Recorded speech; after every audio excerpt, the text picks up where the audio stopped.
Hello all welcome back to our channel. నేను పద్మజ అండి. ఇప్పుడు 9th క్లాస్ తెలుగు గ్రామర్ చూద్దాము.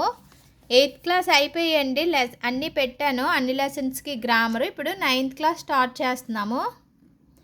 చూడండి, పద్య భాగం గద్య భాగం అని ఉంది 9thలో. 8thలో అయితే సెమ్ 1 సెమ్ 2 అని ఉన్నాయి కదా. ఇందులో పద్య భాగం గద్య భాగం అని ఇచ్చారండి. ఫస్ట్ లెసన్ వచ్చి ధర్మబోధ, ప్రక్రియ వచ్చి ప్రాచీన పద్యం, ఇతివృత్తం కుటుంబ సంబంధాలు, రచయిత నన్నయ్య భట్టు. గ్రామర్ చూద్దామండి. ఇదిగోనండి ఫస్ట్ లెసన్ ధర్మబోధ.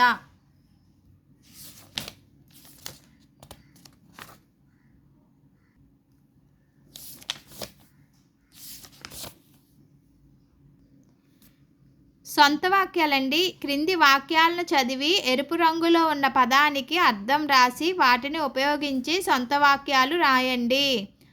సొంత వాక్యాలండి. ఫస్ట్, కౌరవ పాండవులకు ద్రోణుడు విలువిద్య నేర్పిన ఆచార్యుడు. ఆచార్యుడు అంటే గురువు, గురువును గౌరవించాలి. సొంత వాక్యాలండి. కరోనా సమయంలో ప్రజలు విపత్తులకు గురి అయ్యారు. విపత్తు అంటే ఆపద. శకుంతల రాజుతో సూండ్రుత వాక్యం మేలు అన్నది. సూండ్రుత వాక్యం మేలు అన్నది. సూండ్రుతం అంటే సత్యం. తెలుగు పద్యం హృదయంగా ఉంటుంది. హృదయం అంటే అందం అండి. మనం సొంత వాక్యాలు రాసుకోవచ్చు నచ్చిన విధంగా. అర్థాలు అయితే చూసుకున్నాం కదా. నెక్స్ట్ ఇంకా ఉన్నాయండి 2. గాంధీ మహాత్ముని యశస్సు దిగంతాలకు వ్యాపించింది. యశస్సు అంటే కీర్తి. వృద్ధులకు చేతికర్ర ఊతగా ఉంటుంది. ఊత అంటే ఆధారం. నెక్స్ట్ అండి మనకి పర్యాయ పదాలు. క్రింది వాక్యాలను చదవండి, అదే అర్థం వచ్చే మరికొన్ని పదాలను గుర్తించి రాయండి. భూమి అంటే వసుధ. చూడండి, ఇందులోని మనకి తల్లిదండ్రులకు పిల్లలు ఆసరాగా ఉండాలి. పెద్దతనంలో పిల్లలే ఆధారం. ఆసరా అంటే ఆధారం, అండ. భార్య అంటే సతీ, ధార. నెక్స్ట్ అండి, తనయుడు అంటే సుతుడు, కొడుకు, పుత్రుడు. ఏనుగు కరి, మాతాంగము. పర్యాయ పదాలండి. నెక్స్ట్, కింది వేరువేరు అర్థాలనిచ్చే పదాలను గుర్తించి జతపరచండి. నానార్థాలు. క్రమము, నీటి చాలు, వితరణం, కత్తి అంచు అంటే ధార. ధారకి నానార్థాలండి ఇవన్నీ. క్రమము, నీటి చాలు, వితరణం, కత్తి అంచు. నెక్స్ట్, పుణ్యం, స్వభావం, న్యాయం, ఆచారం, నీతి. దేనికి? ధర్మం. చూడండి, ఇవన్నీ ధర్మంకి నానార్థాలు అన్నమాట. మానవుడు, అర్జునుడు. నరుడు, నరుడికి నానార్థాలు. దిక్కు, కోరిక, నమ్మకం, ఆశ, ఆశకి నానార్థాలు. కులం, వెదురు, పిల్లని గ్రోవి అంటే వంశంకి నానార్థాలు ఇవన్నీ. చూడండి, ప్రకృతి వికృతులు. పుస్తకము, పొత్తము, నీరము, నీరు, జన్నము, యజ్ఞము, విద్యే, విద్య, గృహము, గీము, దివ్వె, దీపము, సత్యము, సత్యము, దమ్మము, ధర్మము, రేడు, రాజు, కావ్యం, కబ్బము. నేను ప్రకృతి వికృతులు అయితే ఆల్రెడీ 200 పెట్టానండి. వీడియోలో ఉంటాయి, ప్రీవియస్ వీడియోలో, ఛానల్లో చెక్ చేయండి. నెక్స్ట్, క్రింది పదాలకు వ్యుత్పత్తి అర్థాలు రాయండి. పుత్రుడు అంటే ఏంటండి? పున్నామ నరకం నుంచి రక్షించేవాడు, కొడుకు అనమాట. ధర్మం అంటే ఆచరించదగినది. పతివ్రత, పతినే దైవంగా పూజించేది పతివ్రత. జ్యోత్స్న కాంతులను వెదజల్లేది వెన్నెల. ఆల్రెడీ వ్యుత్పత్తి అర్థాలు కూడా పెట్టానండి నేను, నా ఛానల్లో ఉన్నాయి, చెక్ చేయండి, చాలా ఉంటాయి. అందులో ఇవి కూడా ఉన్నాయి, పుత్రుడు, ధర్మం, పతివ్రత, జ్యోత్స్న, ఇవి కూడా ఉన్నాయి. చక్కగా అవన్నీ ఒక దగ్గర రాసుకోండి, అవి కూడా ఒక 100 పైన ఉన్నాయి. క్రింది పదాలకు వ్యతిరేక క్రియారూపాలు రాయండి. చేసి అంటే చేయకు లేదా చేయదు, వస్తాడు, రాడు, తింటే, తినకపోతే, వినండి, వినకండి, చెప్పి, చెప్పక, వ్యతిరేక పదాలండి. నెక్స్ట్ మనకి కింది పదాలను విడదీసి సంధి పేరు రాయండి.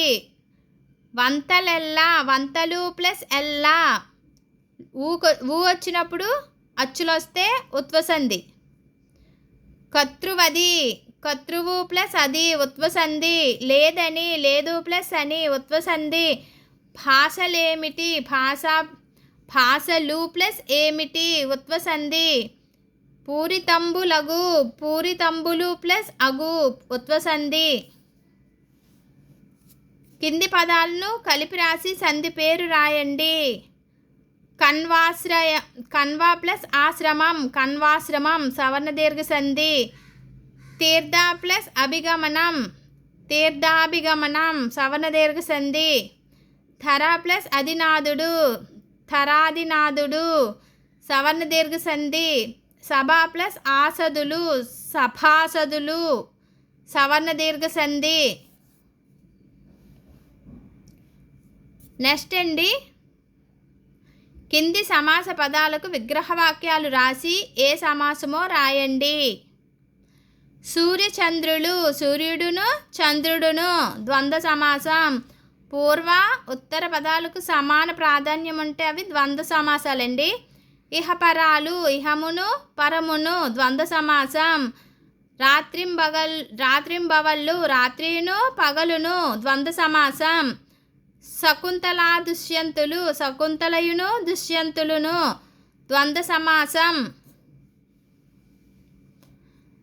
అలంకారాలు. ఉపమా అలంకారం. ఒక వస్తువును ప్రసిద్ధమైన మరొక వస్తువుతో పోల్చి రమ్యంగా చెబితే అది ఉపమా అలంకారం. దీనిలో ఉపమానం, ఉపమేయం, ఉపమావాచకం, సమాన ధర్మం అనే 4 అంశాలు ఉంటాయి. ఉపమేయం, ఉపమానం, ఉపమావాచకం, సమాన ధర్మం. ఆమె ముఖం చంద్రబింబం వలె అందంగా ఉంది. నీ కీర్తి పాల వలె తెల్లగా ఉంది. కీర్తిని పాలతో పోలుస్తున్నారు, ముఖాన్ని చంద్రబింబంతో పోలుస్తున్నారు. అయితే దేనినైతే పోలుస్తున్నారో అది ఉపమేయం, దేనితో పోలుస్తున్నారో అది ఉపమానం. వలే వలే, సమాన ధర్మం, అందంగా ఉంది, తెల్లగా ఉంది, రెండు ఒకలాగా ఉన్నాయన్నమాట. ముఖము చంద్రబింబం అందంగా ఉంది, కీర్తి పాలు తెల్లగా ఉన్నాయి. నెక్స్ట్ అండి, క్రింది వాక్యాలలోని అలంకారాన్ని గుర్తించండి.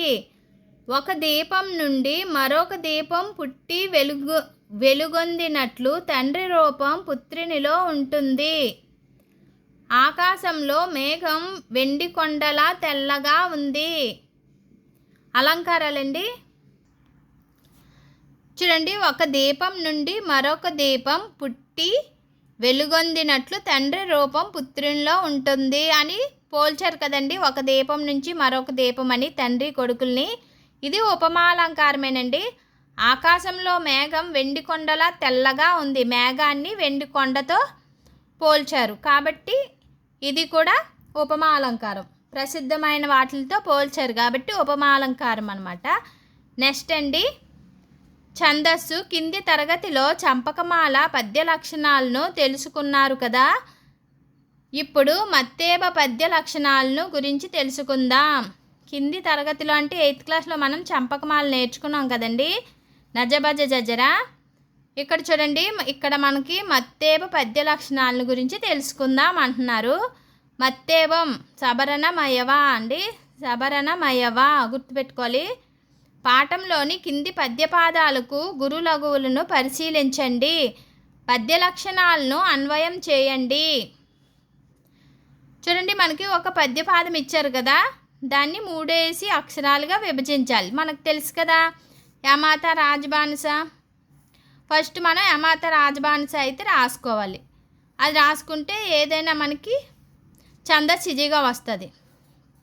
చూడండి, యా మా త రా జ ఫ నా స. మాకి 3 గురువులు ఉంటాయి. ఆల్రెడీ చెప్పాను చంపకమాలలో. నాకి 3 లఘువులు ఉంటాయి. లఘువు లఘువు లఘువు. దీనికి గురువుకు ఆపోజిట్ లఘువు ఇక్కడ ఉంటుంది, లఘువుకు ఆపోజిట్ గురువు ఉంటుంది అని గుర్తుపెట్టుకోండి అని చెప్పాను. ఇప్పుడు చూడండి, మనకి ఒక పద్య పాదం అయితే ఇచ్చి 3 అక్షరాలుగా విభజించిన తర్వాత దీర్ఘమున్న వాటికి గురువులు పెడతాం, దీర్ఘం లేని వాటికి లఘువులు పెడతాం. అయితే ఇక్కడ చూడండి, వీకి దీర్ఘం లేదు కాబట్టి లఘువు పెట్టాం, పాకి దీర్ఘం లేదు కాబట్టి లఘువు పెట్టాం, రీకి దీర్ఘం ఉంది కాబట్టి గురువు పెట్టాం. లఘువు లఘువు గురువు వస్తే ఇక్కడ చూసుకోవాలి, లఘువు లఘువు గురువు వచ్చింది. సా అనమాట. సాతో ఏం స్టార్ట్ అవుతాయి? సభరణమయవ. సభరణమయవ దేనికి? మత్తేబానికి. ఈజీగా పెట్టచ్చండి ఎగ్జామ్లో. అలాగే మనం చూసుకోవాలి. అలాగే మనకి 3 లఘువులు వస్తే లఘువు లఘువు లఘువు వచ్చింది అనుకోండి ఫస్ట్ స్టార్టింగ్లో, అది నజబజ జజర ఏమవుతుంది? చంపకమాల. అదే భరణ బాబరవకి గురువు లఘువు లఘువు వచ్చింది అనుకోండి స్టార్టింగ్లో, అది భరణ బాబరవ. లేకపోతే ఇంకేమున్నాయి? సభరణమయవ అయిపోయింది కదా, మత్తేబం సభరణమయ. సార్దులానికి ఏమవుతుంది? మత్స్య జస తత్తక, అది గురువు గురువు గురువు. 3 గురువులు వచ్చాయి అనుకోండి ఫస్ట్లో స్టార్టింగ్లో, అది మత్స్య తత్తగా, అది సార్దూలం అనమాట. ఇక్కడ మనకైతే లఘువు లఘువు గురువు వచ్చింది. సభరణమయవ. సభరణమయవ అంటే మత్తేబం. చూడండి, మత్తేబం అనమాట.